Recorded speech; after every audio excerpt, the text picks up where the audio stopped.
what is leadership for you based on your experience, right? Yes, I was thinking about the different definitions, and there are several quotes that I would say describe what leadership is for me, and one of them is by Dolly Parton. So she's a woman that I grew up listening to her music because my dad loved country music, but I think it's only in recent years I've become more aware of her impact on her community and just how much she has done. And so she said, if your actions create a legacy that inspires others to dream more, to learn more, to do more, and to become more, then you are an excellent leader. And so I think for me, that's really the foundation of leadership. There's obviously a lot of moving parts within that. So I would say for me, leadership is a journey. It's a process. Oftentimes, we see leadership as the destination. We see the role models, the people that we look up to. We see oftentimes their successes. Sometimes, unfortunately, we see their failures as well, and we can learn from that. But I find that when you consider or look at leadership as a process or a journey, the barrier to entry is a little bit lower, especially for me. My area is working with women, and I find that when we break down leadership into it's a journey, it's a process of development that you can grow into, it's a skill that you can learn and develop, then it becomes much easier to adopt. So I have process that I think about, from all the conversations I've had with various women leaders that talk about what the journey of success looks like for me. So the first one is elevating your awareness. So it's discovering that potential, that moment where you realize maybe I'm made for more. There's actually more to this, and so you begin on the journey of growth and self-discovery, self-awareness, and beginning to examine your beliefs and the way that you engage the world.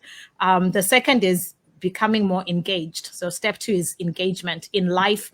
You become more purposeful, you become more proactive, and you become more productive as you are more engaged. So it starts with elevating that awareness and then becoming more engaged and intentional. And that's where you begin to, again, identify what are the things that are stopping you, and actively overcoming those challenges.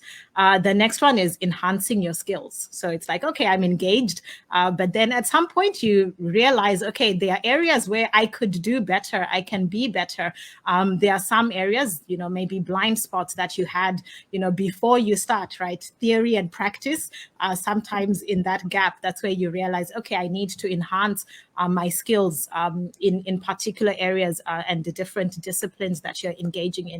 And then I would say finally, well, the second from last is embody, right? So it's like now you've elevated your awareness, you've kind of engaged and become more intentional. You've begun to enhance your skills, and then you begin to embody them, right? So it's no longer just what you do. And that's where you move from, unconscious incompetence, from, complete ignorance to becoming more conscious and becoming more competent in what you're doing. And it becomes a part of who you are. It becomes natural for you. And so finally, I'd say it's empowering others. Once you've embodied it, that's where you're really able to empower. So obviously empowering can happen at any stage along the way. But I think once you have the skills, the tool set, once you've really embodied everything that you have, I think that's where you really begin to live your life for others, right? Because I think there are times where we focus on others before we've worked on ourselves. And so I think there is that balance. So for me, that's the journey of leadership. It's going from that point of, awareness up until you can actually empower others, because you're embodying all those values. You have developed the skills and the competence to actually engage in life and make an impact. So that's the long answer of what leadership is for me. What would you say would be the top 3 problems that most leaders do face? I would say, and probably you've heard this before, is culture, right? And the word culture actually comes from the word cultura, which means tilling the land. So Mhm. in a sense, it's a figurative way of like, how are you caring for, the environment, and now it's, the mind and the soul, right? So Mhm. Mhm. culture is definitely a big one. Retention, especially as you have now millennials are the largest workforce in Malaysia, and I imagine globally as well. So it's like, how do you engage and how do you retain them? And as well, just talking about those leadership styles, right? So how do Mhm. you not just retain them, but how do you create opportunities for them to grow, because they have different value systems. So as a leader, how do you create those opportunities that meet in the middle, where it meets their values while also meeting, your own KPIs and your own bottom line. So I would say those are probably some of the top problems. And again, especially when you have a distributed workforce, with culture, it really comes back to people. So whether you're bringing in the right people so that you can actually retain them. So it starts with, all of those systems being in place, being very clear who you are as a company, and what you're offering. I just remembered there was a meme I saw in one of the Facebook entrepreneurship and startup groups, and it was like the employee was taking back their own power, and so they had created packages for, they were in the hiring interview, and so they had, different tiers. The basic package for me as an employee, I show up for work, I show up on time. Then they had a premium package. If you pay me a bit more, then I will be much more engaged, I will respond much faster to you. And if you pay for the highest tier package, then I'll be able to give you overtime. I will work extra. I will, respond with a smile on my face. And so that's kind of the environment that we're in, where employees or the teams that we're working with suddenly feel like I do have value. It's no longer just the company that in a sense is, the top dog in this conversation. The tables are being turned, and especially with the younger generations, like, the values are different, and so it's really that meeting in that middle, and understanding how to engage, how to retain them, and how to continue to nurture them, especially when they're high performers.